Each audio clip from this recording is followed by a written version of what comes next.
This is Springtribe Podcast meeting Kaleidospoke Podcast. Hello, Rick. Hello, Aron. Great to have you here. Hey, thanks for having us. Good to be here. Really wonderful. So my first video podcast with you guys. Thank you very much.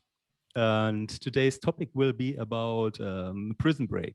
So it's kind of I think all of us can experience and relate to the feeling that we are stuck. We want to get unstuck. We want to create a new, beautiful, better life. Things like that. First of all, welcome you, Aron and Rick. How are you? I'm Florian. Thanks for having us, man.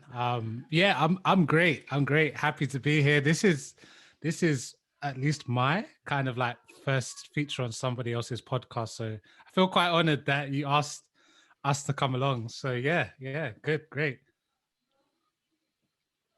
Yeah, mine too. Yeah, so this is going to be interesting, but I love the topic. I love your podcast, and yeah, let's see where it goes. See where the conversation flows.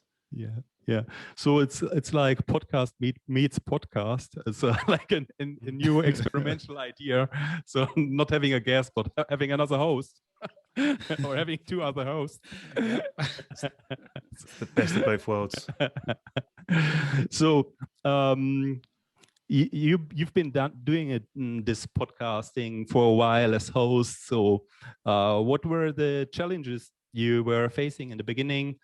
And how could you break through it, or how did you create an atmosphere, creative atmosphere that you keep on going and keep on doing great stuff?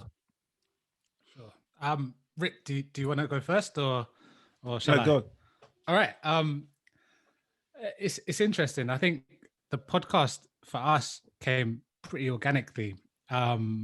I think it was in lockdown. So, this coronavirus is sweeping the world. Everyone's stuck at home, and Rich and myself, we were every morning, really early, we were going for runs, and we got to a point where we were fit enough to literally have a whole discussion while we we're running. And I think Rich brought it up one time. It's like, how do you feel about a podcast? I think I'm going to do one. And sometimes for me, it takes a little while to get on board with an idea. It's like, I need to hear this out before I commit to anything. And effectively, he put it on the table and said, yeah, let's do this. And ever since then, we've just been recording, and it has never felt like a chore. I think there was maybe 1 week or so where we were so deep into our lives and cryptocurrency that was okay, we can't record this week. We've got stuff to do. But beyond that, every week for me at least, it's never felt like a chore. And so in terms of a breakthrough for this, I think maybe we haven't. This is just my opinion. Maybe we haven't got to the point where our breakthrough into the Joe Rogan status has come. But for now, it's really, for me at least, it feels really organic and smooth for now. So yeah, it's been great, the whole experience. And this is just another part of the experience, which again, I'm super happy to be part of. So yeah. I think it's really great, to get a bit of the atmosphere, a bit of the feeling, how does it feel on the go? We are not stars yet, but we are just moving forward. So let's see where it all get to. Rich, could you continue?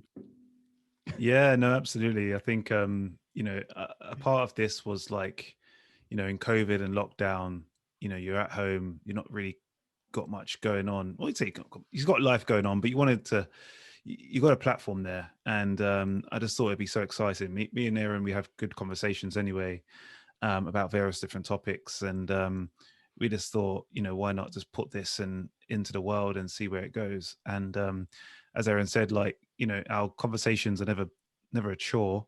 And it's literally like I'm calling my friend every week and we're having a chat about various different topics and philosophical and perhaps profound and business and news related, that we capture it, we record it, and hopefully other listeners and other people find it interesting. So it's just a great outlet for us. And in terms of breakthrough, I think there's been crazy breakthroughs at the moment, right? I think we've had a few guests and that's been really interesting.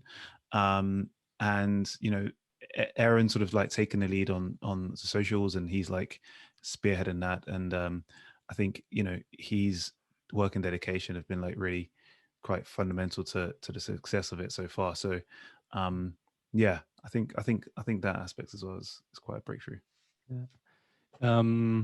Yeah, you were mentioning cryptocurrencies, and I think that's one of the dream of people, like let's say investing in Dogecoin, and then hopefully never need to work again.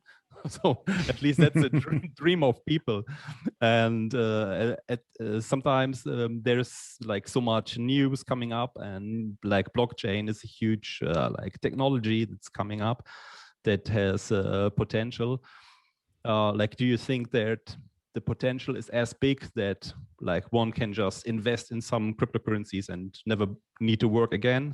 Is this like a concept you were to relate to? That's a good question. Could somebody invest in a cryptocurrency and never work again? My short answer would be no, because the minute you invest in cryptocurrency, you start to work in cryptocurrency. So that's really true. Yeah, so if you decide to leave your job to kind of constantly look at your portfolio, you've just created a new job for yourself effectively. So it's a, like you mentioned, it's a dream.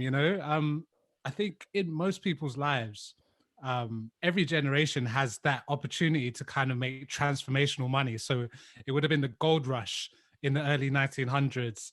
And then at least over here in the UK, I think in the 80s and 90s, you would have been able to pick up property for pretty cheap and no deposits down.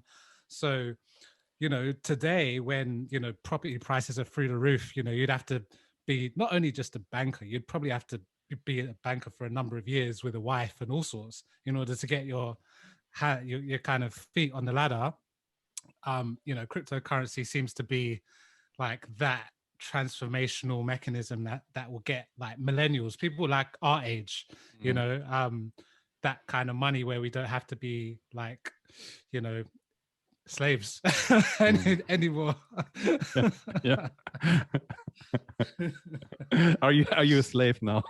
I mean, maybe if I went back a few hundred years and like compare myself, I'd probably say no, I'm not a slave. But at the same time, maybe the idea that I could just wake up and float around and just go to any shop that I want and buy whatever I want, and then just like look at myself in the mirror and say, "Oh, how's your day today? Oh, it's amazing." That's quite a great idea. I like that. Yeah.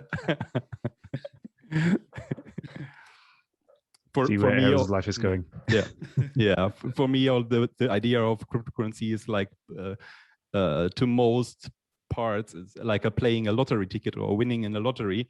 So that's part of it. And the second is I totally agree. Like if you invest in cryptocurrency, you don't participate in a lottery, or you just get a new job because you are like it's full-time job. Like you spend money there, you are so occupied with it like day and night.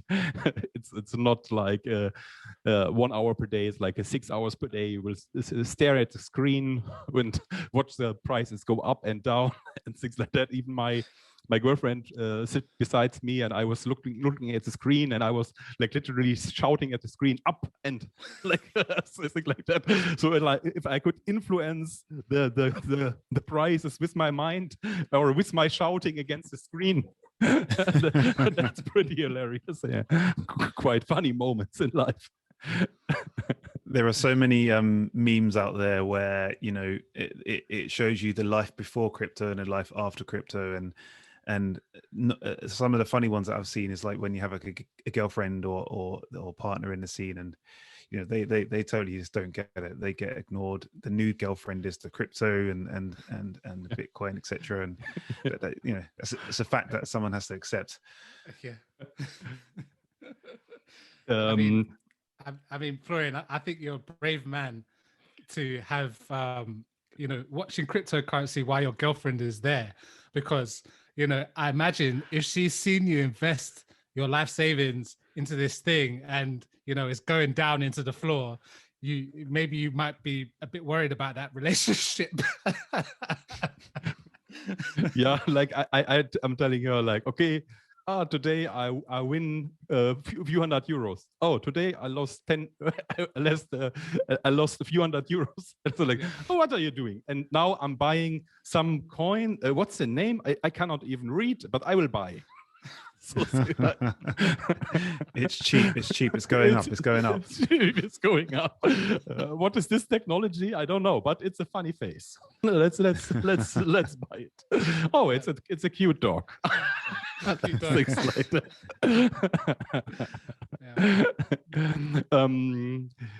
And I think the coincidence that like 2020, 2021, the COVID-19 and cryptocurrency happened at the same time. So I watched one picture, like seeing like the world is like disastrous, and a single manager is smiling and walking through this disastrous world with like, is there something? I feel very happy. I feel very content. So I like my portfolio going up.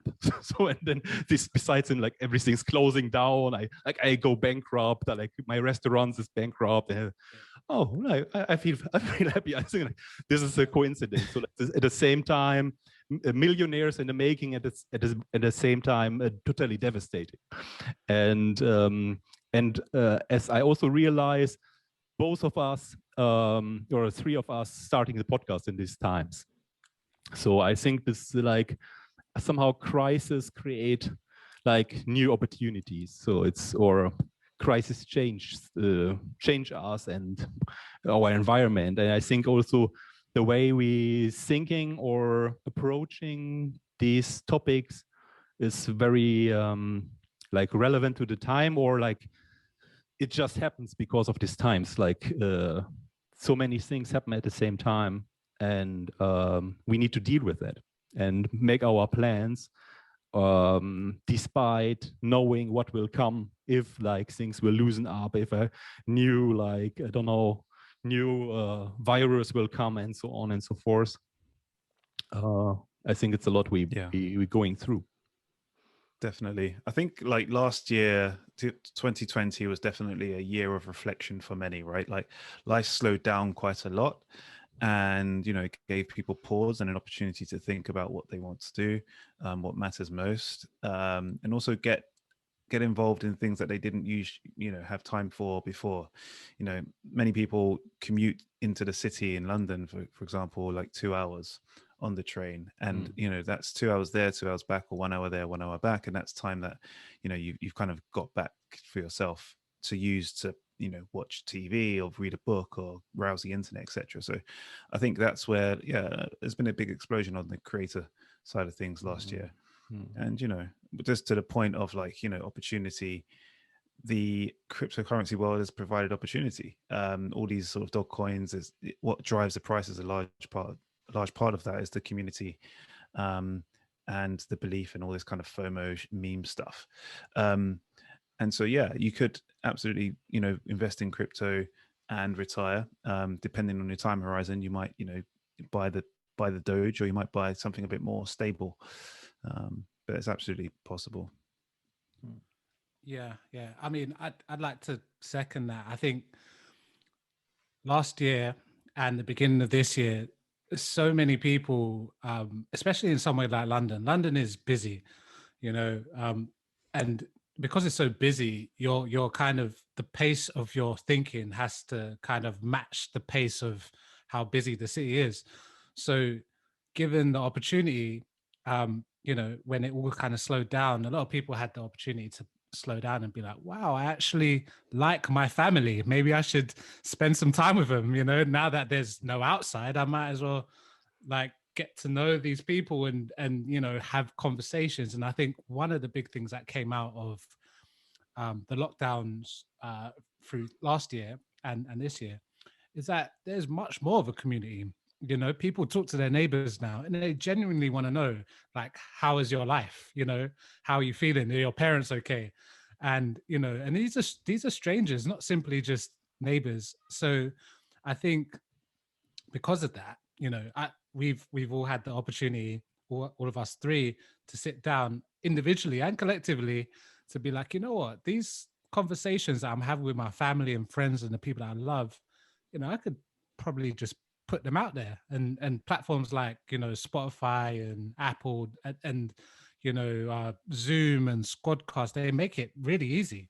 So at the very least, if we all don't become kind of like Joe Rogan status, we've got these like recordings in a moment of time that we could look back in 10 years, 20 years and said, oh yeah, these were the episodes that we recorded, and like this is what we were thinking at the time and this is what was going on. It's almost like a diary as well.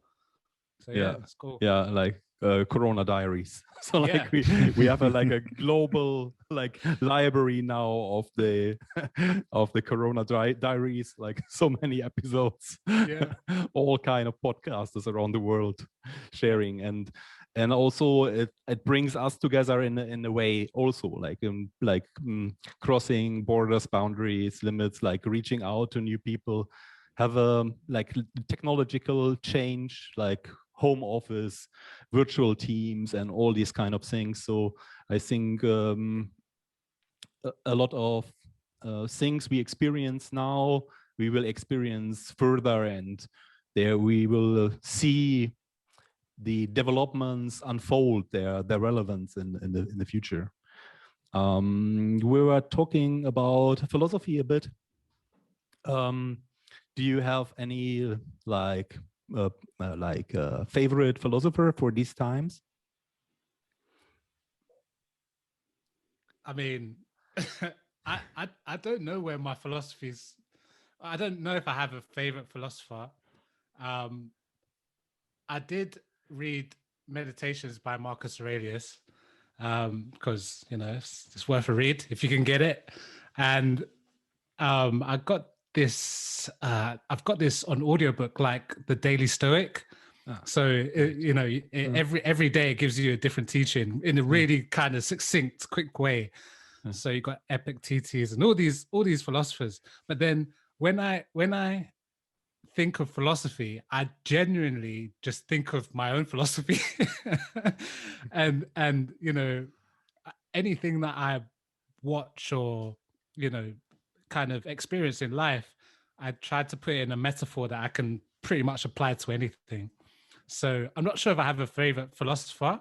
I've got two favorite people in the world, and although they're not philosophers, they have a philosophy and I subscribe to them like 100%. So that's Joe Rogan. I've mentioned him already like 2-3 times. Rich knows I've mentioned Joe Rogan as much as I can if I could.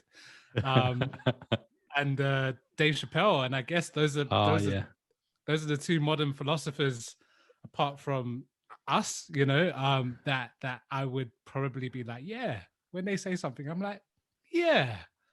So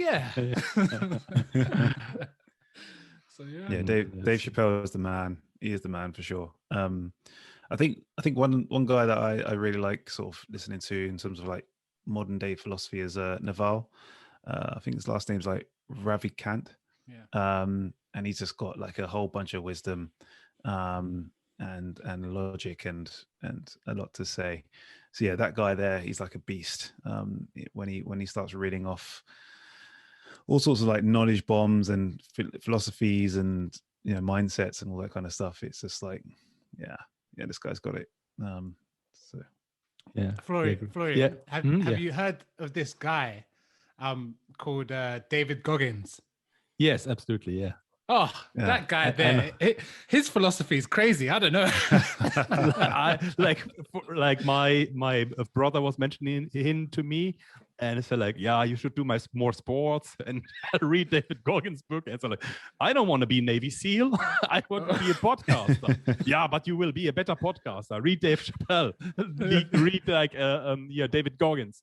And and I see when I read this book of David Goggins, it's like crazy. Like he starts okay, I weighed like 150 pounds or something, like eat French fries all the day, and then like doing sports and join the Navy SEALs Hell Week like 3 times and like fail 2 times and have a broken bone and keep running and oh my God, David Goggins, the beast. It's a beast. It's so crazy, and for me, I even feel like it's quite difficult to read, to actually implement this kind of teaching to my life, because I said like I don't want to be Navy SEAL. I don't want to run ultra marathon. Like, okay, what can this guy teach me actually? When my struggles are like the daily life, having a conversation with my girlfriend or things like that, or in workplace. My problem is not shooting down people, and my problem is like talking to my boss. Sure. Things like that. Sure. Yeah, I'm not sure if I would use David Goggins for any like career advice. Yeah, anything for like love related, anything to do with love. Yeah. Don't use David Goggins. Yeah, right. Yeah, David Goggins, he's a machine, but like, what can I learn from him for like having a better conversation with my girlfriend? Or so like, oh, I just be very dedicated. I stand up very early and I keep running. Yeah, I mean, I think what's really useful about his approach, right? So effectively, he's gone to war on his own mind. So you know, he's at war with himself. He's at war with doubt, and I think if you do wage a war on doubt, then you know you become a very powerful person. You know, somebody that's very difficult to stop. And I think that's the kind of angle that he is working from. Which is super useful. But the is, I like David Goggins. I like his philosophy. I like his tenacity. I like his dedication. I like the idea of dedication by David Goggins. But I want to be happy, bro. Yeah, absolutely. For me, we could like think about like mixing David Goggins and Dave Chappelle. So like having like the Navy SEAL who is smiling and making jokes, or the comedian who is running the ultramarathon. So I think that hybrid is Joe Rogan. Yeah. Okay. So you need to tell me more about Joe Rogan. Yeah. Every opportunity. I must have said Joe Rogan like 6 times already. This is my life, Florian. This is my life, you know.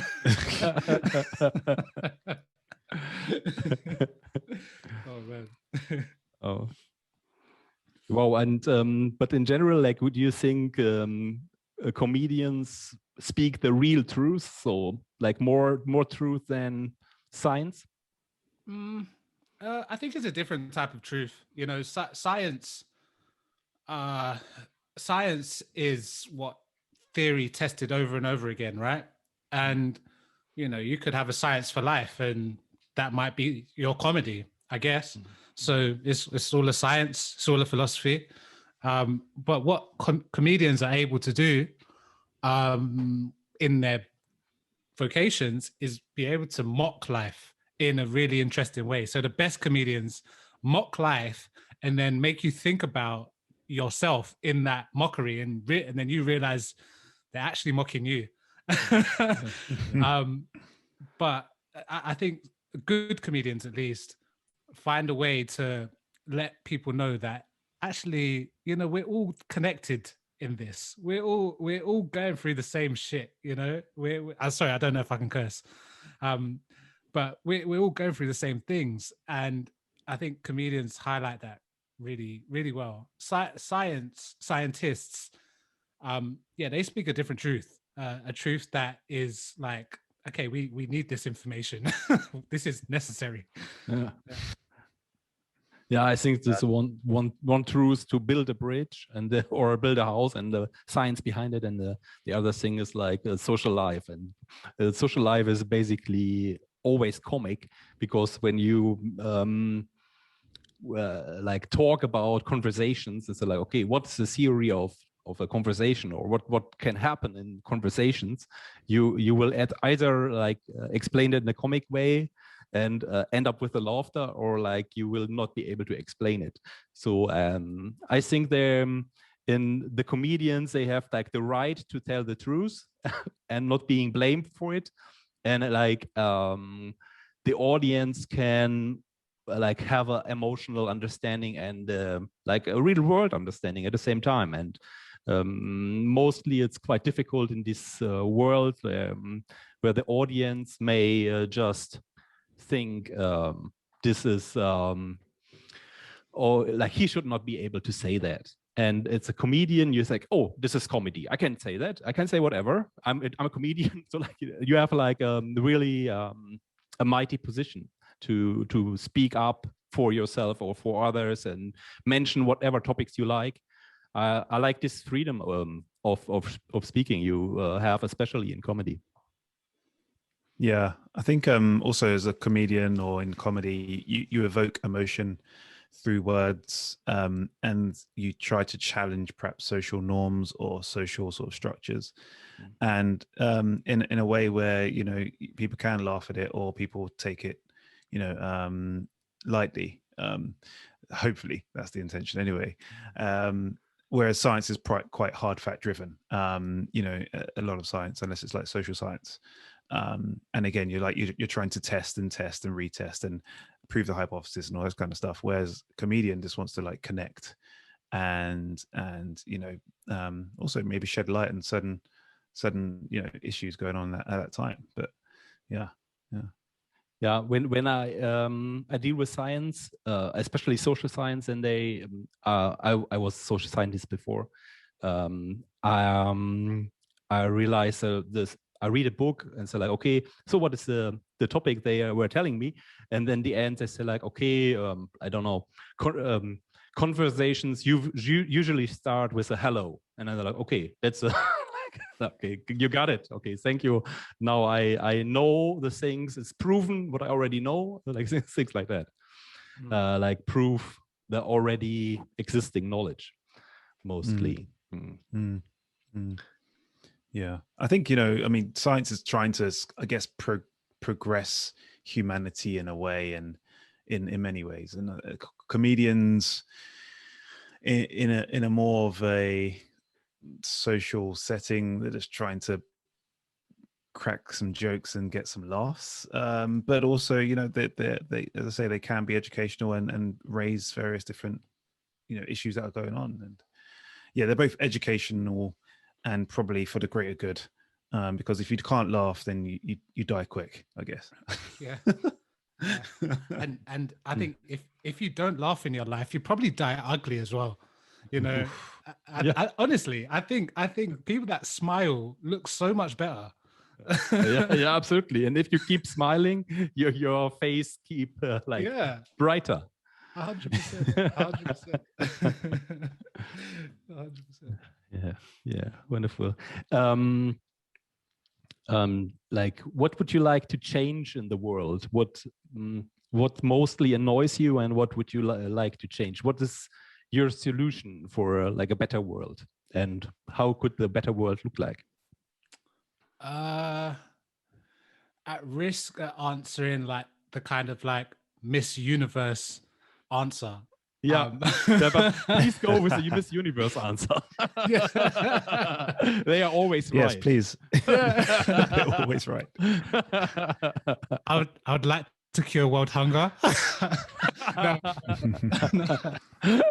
But you know, in all honesty, I'd like to use my privilege as somebody who lives in the West, who has an income, who has to a degree some disposable income, because you know, if I got cryptocurrency, then clearly I've got disposable income.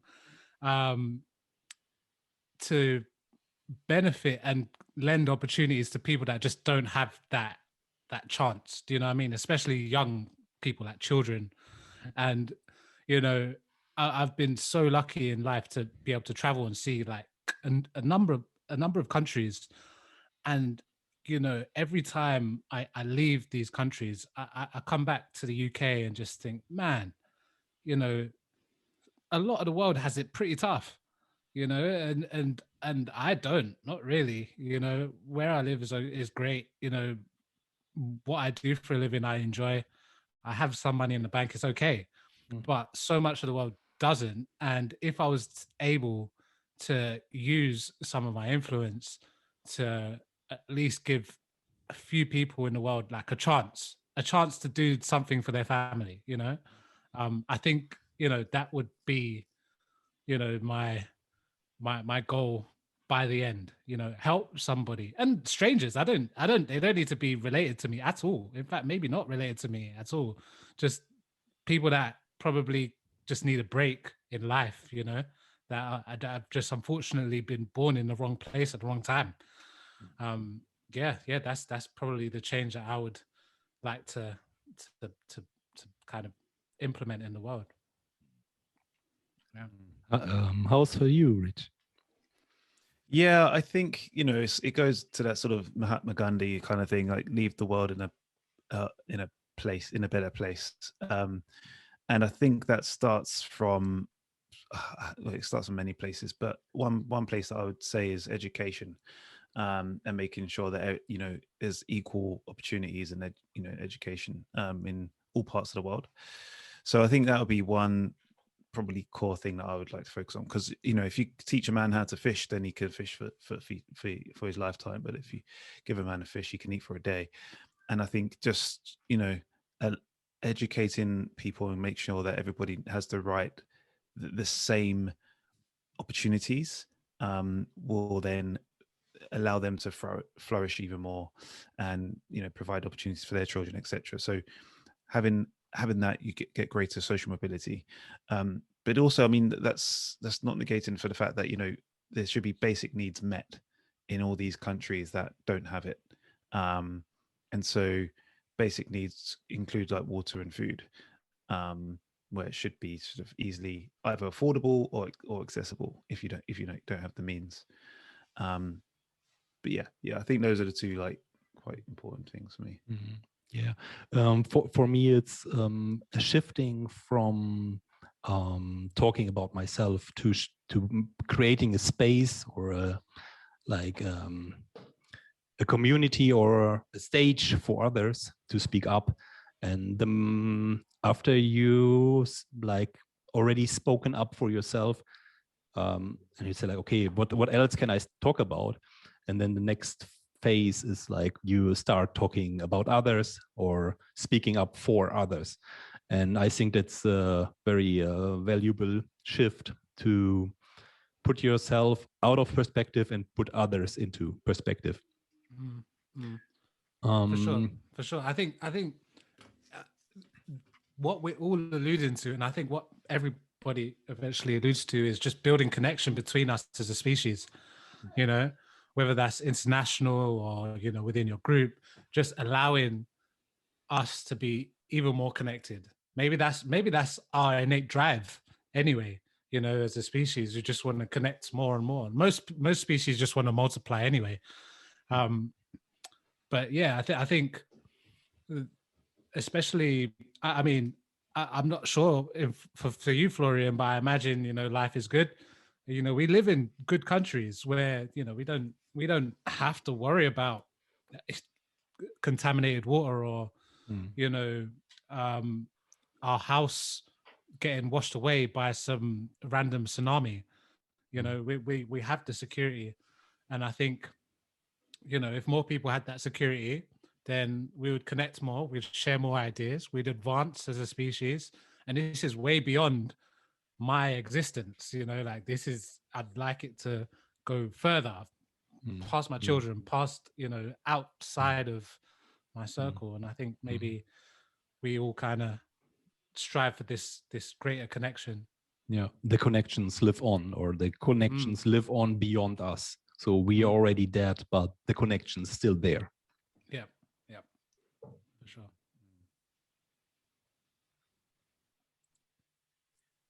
Okay, so for me, I would like to sum up and have an outlook about our podcast. So what are you looking forward in your next podcast? And how could people find more about Kaleidospoke podcast and your next episodes and things like that? Go on. Okay. Yes. So, in our next podcast, I believe we're talking about relationships. And so, if people are willing to listen to us about relationships, good luck. Guys talking. Yeah. You know that saying in cryptocurrency, this is not financial advice. This is also not relationship advice. Your relationship is at risk. But yeah, and that's what we try to do on our podcast. We try to kind of marry, relationship stuff and life stuff and philosophy stuff and business stuff, try to marry it all into one. And you can find us on Instagram. In fact, that's, Florian, how we found each other. Yeah, absolutely. So, we're on Instagram. We tend to post kind of funny stuff, once a week we'll post some funny stuff, and it's weird philosophy stuff, but kind of dark humor. And yeah, so Spotify, Apple, all the usual. You could find us there, and you could interact with us. If you get us on Instagram, it will be one of us. It's not like we've got a whole team. Not yet. We're working on it. Yeah, it's really amazing stuff. Check them out. It's from my favorite was 3 circles, the things I'm good at, the things I can earn money with, and they are not overlapping. Yeah. They will do. Don't worry. One day. Like an eclipse. Okay, really wonderful. Thank you very much. Having great time, great conversation. I will so thank you very much. And this was a Springtribe podcast, Kaleidospoke podcast. Many greetings. Thanks for having us. Thanks, Florian. Thank you. Thanks. Okay.